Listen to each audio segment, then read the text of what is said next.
We reached the top of the climb as the sun set, and the temperature dropped 30 degrees. I don't really know, but it dropped significantly very quickly. This was March, Canadian Rocky Mountains on the Icefields Parkway. It's seriously cold, it's serious wilderness, it's very dangerous. We knew that going into it, except for we were unprepared to spend the night exposed. That was a fatal mistake.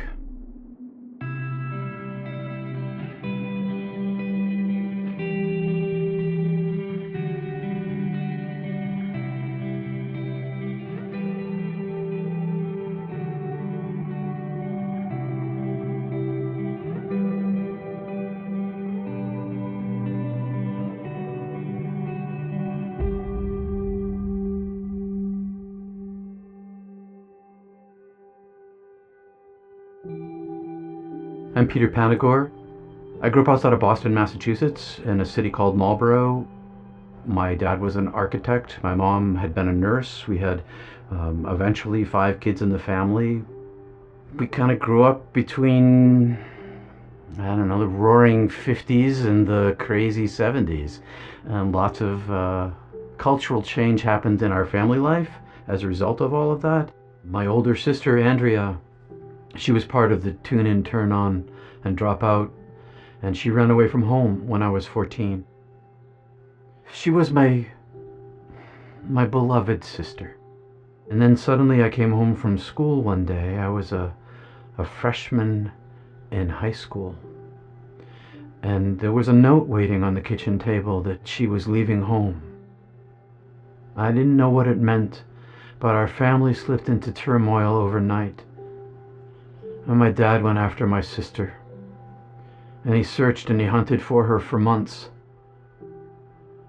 It broke my family. Up until that point, my mom and my dad were super loving. We had a really great family. And because we had a Greek neighborhood near us, we had cousins and we had a great grandmother, and there was the community, the Greek dances and the food, and then my mother had cousins in town too, and all of that kind of ended when my sister vanished.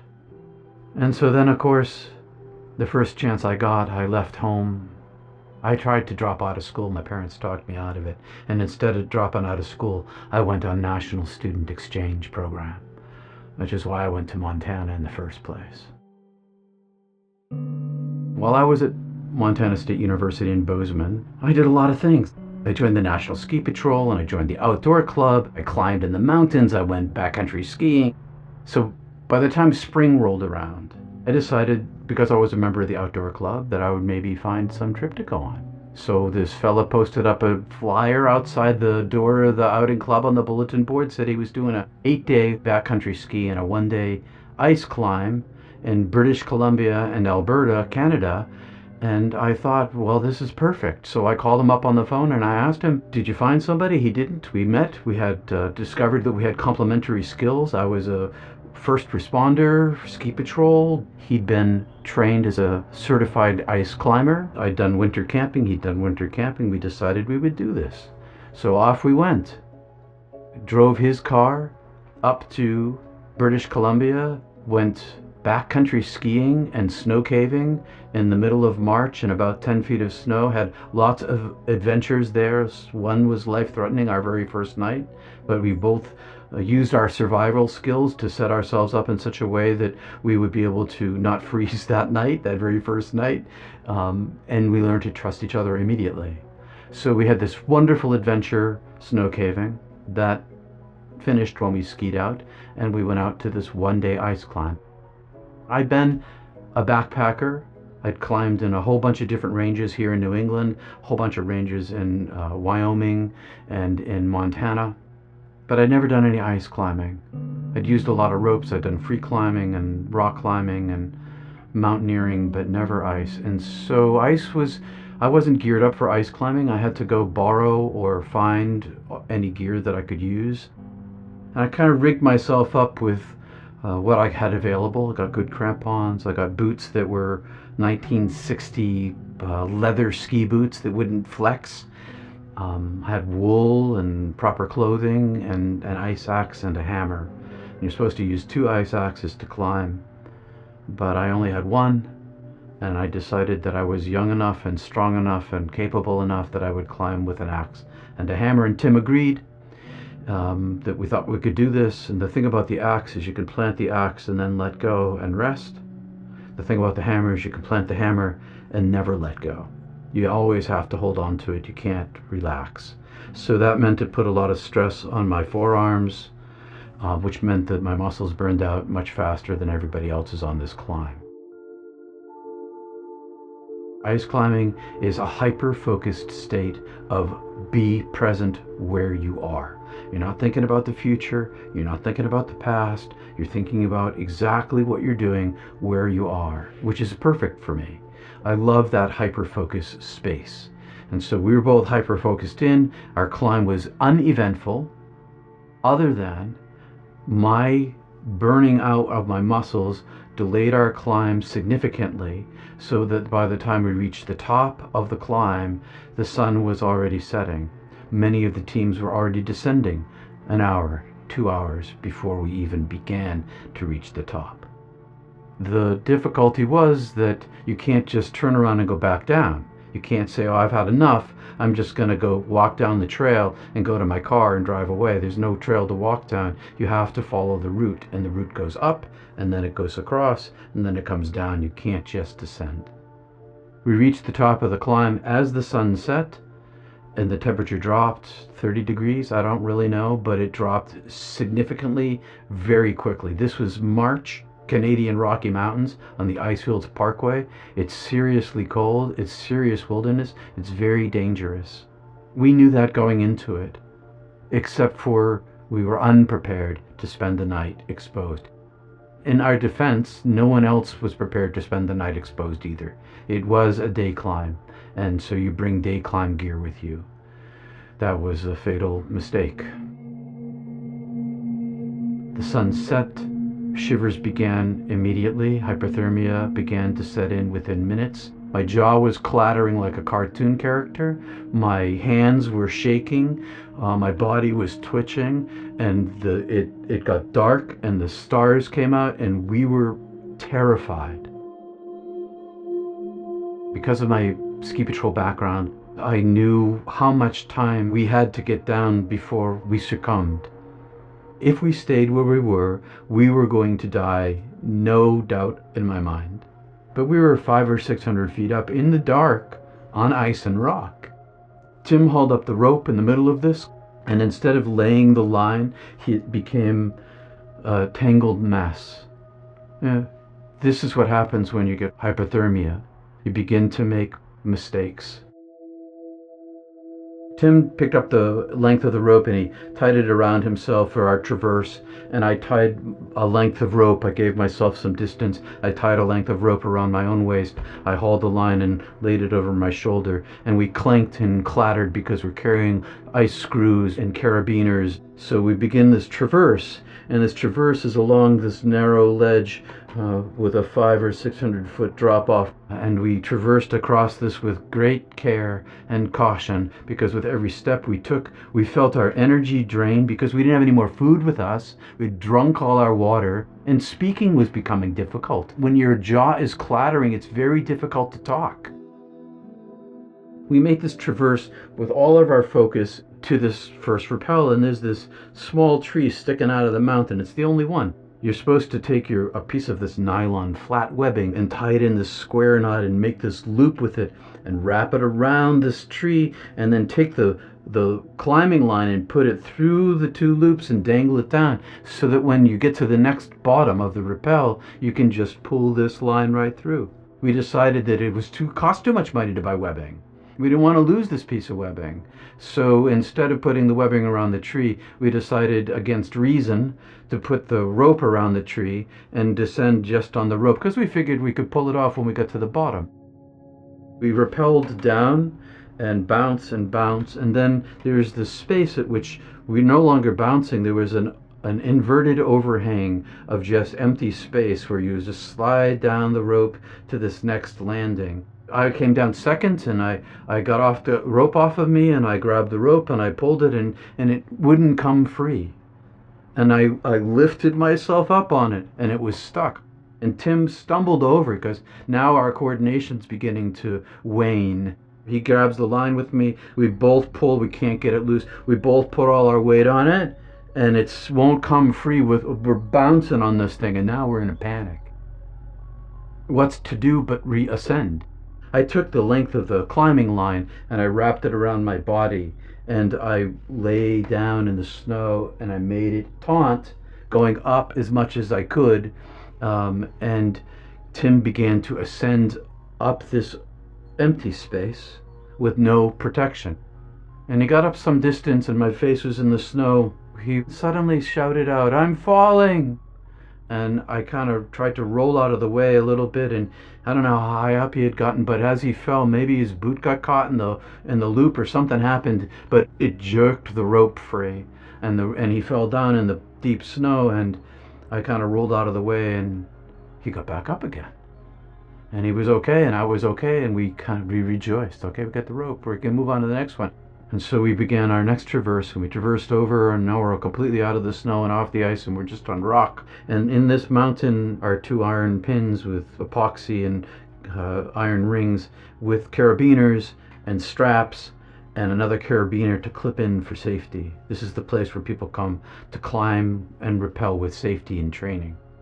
So now we're going to finally make it. We're 1 rappel down, 1 pitch to go. I took one end of the line and I tied it to my harness. I took the other end, called the bitter end of a rope. The end of a rope is the bitter end, and you toss the bitter end out to the side, intending to then just pull the line down. But as I pulled the line down, it laid across this corner, and somewhere up around the corner, it jammed in some kind of V. I don't know how it happened, but the line got caught, and on my very first pull, it jammed, and I pulled it maybe a couple inches, and I couldn't pull it any further. And I'm pulling on the rope, and I can't get it free, and I can't snap the line because the line is laid around this edge.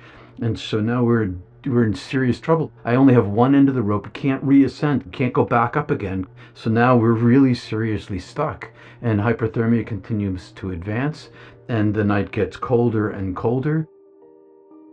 All night long, my terror had been increasing and increasing and increasing, and simultaneous to this, there was this other part of me that was driving clear down inside myself, and I feel like I was touching into my original mammalian mind of survival.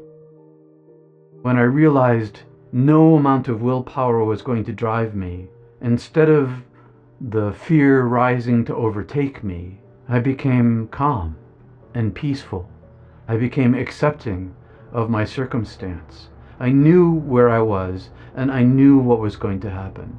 And I remember that this movie had been popular recently, some years before, Little Big Man with Dustin Hoffman.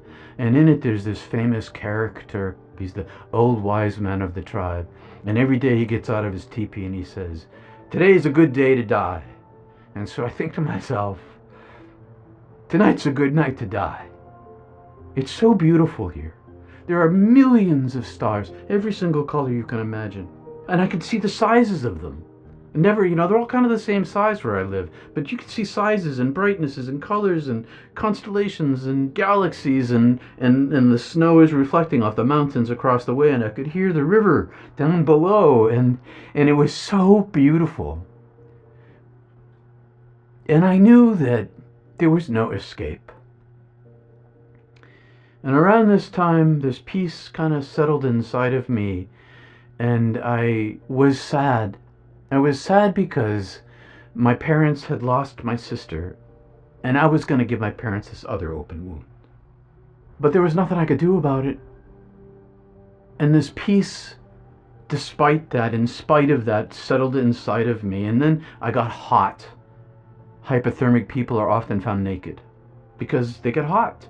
And so I got hot, and I unzipped my coat, and Tim started yelling at me, "Don't unzip your coat, zip your coat back up." And I was like, F you, I'm not going to zip my coat back up because I'm hot. Meanwhile, I'm still pulling on the rope. And then I begin to fall asleep. But it wasn't like snuggle into my pillow, and it was like a curtain would go down. boom, the curtain goes down. I'm asleep. I have blackness. I am out. And then smack my helmeted head on the rock and jar awake. Realize I'd been asleep, pull myself back up on my harness line, and yank on the rope again and repeat this process. I don't know how many times. And the last time after I fell asleep, I stood back up again. And as I stand up, I get the last thing with hypothermia, which is tunnel vision. There's this big black circle all the way around me at that distance, and it begins to close rather rapidly, like a stage set with a spotlight coming down to black. And I remember I'm looking around and looking up, and I'm looking over, and I'm looking down at the river, and it's going whoosh. And as it closes, I think to myself, oh, I'm blacking out again. But I'm thinking also, it's different this time. What is this? I'd never seen such a thing before. I expected, as this was closing, that it would be the darkness of the curtain fall and I'd be asleep. But this time, when it went to black, I didn't fall asleep. I was awake. It goes to black and I'm unexpectedly still conscious. I'm now confused. I don't know what's going on. And I don't understand anything. Why? Where's the mountain? Why do I have consciousness? I feel like I have my eyes open, but all I see is darkness. And so all these thoughts are running through my head. And then this darkness gets bigger and bigger and bigger. And it's this crazy thing where it's pitch dark, but I can see in the dark. And way far, far in the distance is a pinprick of light, like a little pop. And pow, light shines, and this is visibly as far away as the furthest star that I could see. But it's the only star in this dark heaven that I'm in. And it rushes toward me. It appears and it rushes toward me, and it begins to fill this darkness with itself really rapidly, traveling an immense distance faster than the speed of light. And I see this thing coming toward me, and it communicates with me telepathically, non-linguistically, no words, just a download of information. And the data was, I'm taking you. And it came with all power. It came with all knowledge. It came with all might. And I'm taking you. And I thought to myself, oh no, you're not. I don't understand what's going on here, but I'm not going anywhere. And I dug down deep inside to put up this willpower that I had. But whatever willpower I had was zero compared to the immensity of the power of this entity. And then this, like a portal, I describe in my book as like a door opens, but I could describe it as a waterfall appears. I could say that it was well, that's the metaphors I'm using. This waterfall appears, and it's made of light itself, and it's a flow, and on its surface, it's all starlight, all sparkle, colors I'd never seen before. It's the most compelling thing I'd ever witnessed. It's seductive. It's drew me toward itself, and so all of my will vanished. All my self-understanding vanished. All I wanted was it. I often tell it in a certain sequence and a chronology that makes sense to my brain, but that's not the way it happened. It was all together. The first thing that happened to me is I went into a hell of my own making. This hell of my own making was all of the pain that I caused in my life. So I experienced all of the suffering that I gave away from the interior view and personal experience of every single person that I hurt in a chronological sequence in my life. I was in every one of them. Simultaneous to being inside of them and experiencing the pain that I had given them, I was outside of them as the person that I had been, with all of my reasons and emotional status, choosing or emotionally reacting to cause that pain. So I had this bilocated experience, and I felt the shame of the pain that I was causing, not just to the people, but to the divine self, because of this immense love and purity that I was simultaneously perceiving from the unlimited creator who manifests all things. There's no thing that is everything. There was a voice. The voice was speaking to me this whole time without language, and it was all around me and inside of me. I know you. I've always known you. Everything about you is known to me. I wasn't being judged. I was simply being shown myself. No matter what I did, I was beloved. And I got bigger and bigger and bigger in this unitive state of this oneness. And I'm carried across this vast distance to sort of this edge. And at this edge, my consciousness is poked outside of this field of heaven. And I can see all of our universe. I can see all of our universe. I can see all of the galaxies. And I can see beyond our universe. I can see the origin of our universe. And beyond the origin of our universe, sort of above and below it and beyond it, I see all these other universes. And then my vision shifts and I see all of humanity, all of the earthly humanity. I see the earth like a hologram and 7 billion people on it. And the message to me is the same. They are all my beloved. Every single one of them. The amount of love that I love you with, this universe upon universe of love and creation and life that I give to you is the same that I have for every single person. And I see inside every single person. I see everybody not like in a dream or in a vision, like they're real. I see them as real human beings living their lives. Half the world is sleeping. People making love, people being tortured. There's wars and babies being born and people are bored and there's art and there's everything and everybody's doing everything. And inside every single person, I see inside them a golden light. And this golden light is gold itself. It is the purity of their divine original self, and it's in every single person. And they cannot see it inside each other. And everything is covered with this thick foam that extends up above the atmosphere. And it's so dense that no one can see the light inside anyone else as I can see it here, making it plainly true that all of the love of all of these multiverses was for everybody. And all of the planets and all of the galaxies and all, not just for us, like everything is particularly beloved. And when I could hear this, then this inflood of love came to me. There was this beauty, joy, understanding, knowledge, bliss, paradise, awe, adoration, wholeness, light. And it expanded inside of me till I inflated like a balloon. I'm inside in this space of infinite comfort. I am the most comfortable I'd ever been in my life. And then this expanse contracted down to a less unitive state because now I remember my human life. And I could see the suffering my parents became right apparent to me. I could see their whole lives of suffering had accumulated and showed in their faces. The disappearance of my sister, all of the years since. And I could see the suffering that they would endure were I to die. And I said, do I have to go? And the voice says, why? I say, because my parents lost my sister. And there's this open wound. And if I go now, they're going to suffer the loss of me. And how cruel is that? The pain that I caused them in life already. And in the moment that I ask this question, I am swept across heaven. And as I go, I take on more substance. And I'm being carried, the divine self, and this angelic form, this light being. It comes with me. It brings me and I become denser and denser as I travel. And in front of me, I have a million entry doors, all of them leading back to this body. But there's all of these doors presented in front of me, and all of them are lives to choose to live. The divine voice says to me, choose, and shows me all of these possibilities. And it says to me, pick the light.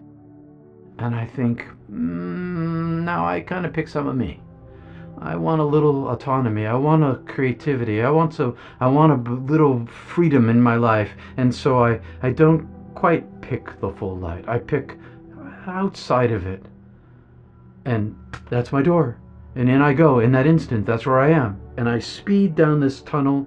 And in the process of this rematerialization, I become smaller and smaller and more compact and more crushed and tinier until I am uncomfortably compacted inside this divine being that then, like an ice screw, stabs me into this body and screws me in right into myself. And I have this experience of being like a genie in a bottle, like huge, immense power, teeny tiny living space, and I'm forced inside this, and I don't want it, because entering into this thing was entering into suffering. I had no pain in heaven. There was only healing and wholeness and oneness and beauty and bliss. Pain wasn't forgotten. It didn't exist when I was in the united state. Now I'm inside this thing, and I'm like trapped in this container, and I'm awake in this container, like, what is this? Where was I? What's going on? And then my brain comes back online, and I begin to think, and I begin to hear. Finally, I can hear screaming. I open my eyes, and there's Tim bending down, looking at me. Oh my God, he's crying, and you were dead, you were dead. If you died, I was gonna die. And he pulls me up, and he's crying, and he's shouting, and he's all upset, and he's distraught. And all of this was somehow decoupled from me. I was somehow witnessing this. I could see myself in this place with this guy, and I was somehow above it. I was looking down through my body into this world, and I was two places at once. I was in this physical form, but I was also seeing it from an outside point of view. And he says, pull the rope. I pull the rope, it comes free. We descend. We treat for hypothermia. We had the tent, had a chimney and a stove vent, so we could fire up the stove inside the tent. And we climb in our sleeping bags, and we heat up water slowly. We drink warm water, warmer water, warmer water, warm food, warmer food, hot water, finally bring our temperatures back up. Sometime around dawn, we go into the car, and we turn on the heater, and we sit in the car for a period of time. And I couldn't tell him what happened to me. I was afraid he wasn't going to believe me. I didn't have any words to say it in the first place. I don't even understand what happened to me. So I said nothing. I began my long silence. And from that point on, I was a different person. That morning, we began our drive south. There were a beautiful sunrise, and there were silos and fields and colors and clouds and gorgeous Canadian countryside, and to me was ugliness and darkness. I could see light behind it, but it was trapped away from me. It was like living in a two-dimensional space, like black and white, like a cartoon that flickered from the early 20s, and the sound's terrible, and there's space in between every frame. And all of it was just not pure light because of the mere materiality of its thingness compared to no thing, beauty, purity, love of ultimate infinity. The comparison of my experience was, what did I do? Why am I here? Now I'm stuck inside this thing. And because I saw myself relative to the size of the universe, I know my own insignificance. So why be here? I couldn't possibly live the same life I lived before after seeing what I saw, after experiencing it. All that I was left with was this longing desire, this light inside myself that says, this is me. Seek me. And it was small in comparison to what I had.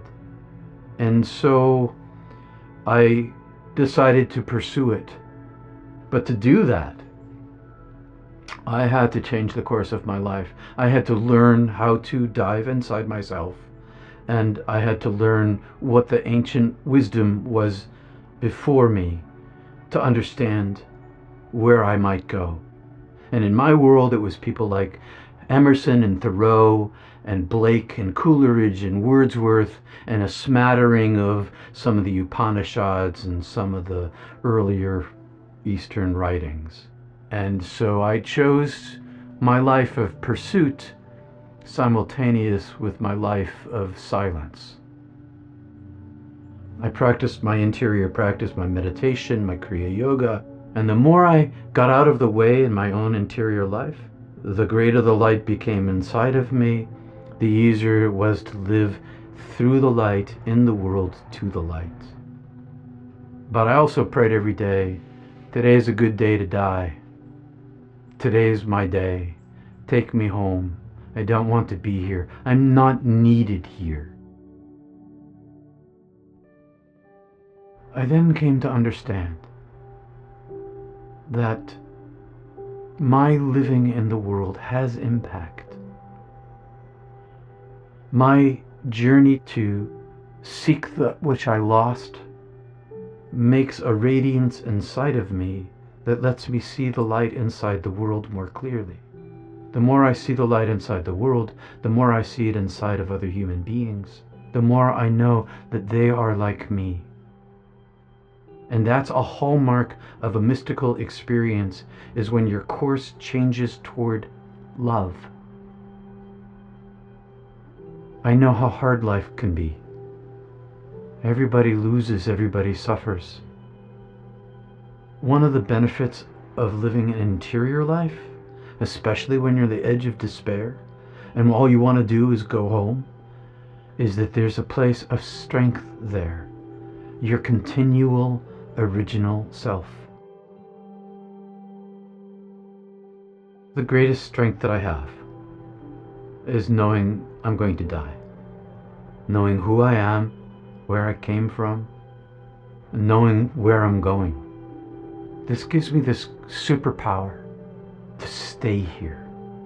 Because I know the ending of the story. The story ends for everyone with goodness. If you want to experience the divine, you have to clear the table. And that is a meditative life. There's lots of kinds of meditation in the world. Some of it's flow form, Tai Chi, or yoga. Some of it's sitting form, Zazen, or centering prayer practice. Cézanne painted a meditation every time. Rumi, he wrote poetry and he danced. All of it has to do with mental focus, breath, and the end of self. What meditation is the stopping of the thought process, the lie of who you are. You're always going to go home. Nobody gets out of here without dying. That is the eventuality. And in the meantime, knowing that, know that you still can find a way out. And that's in.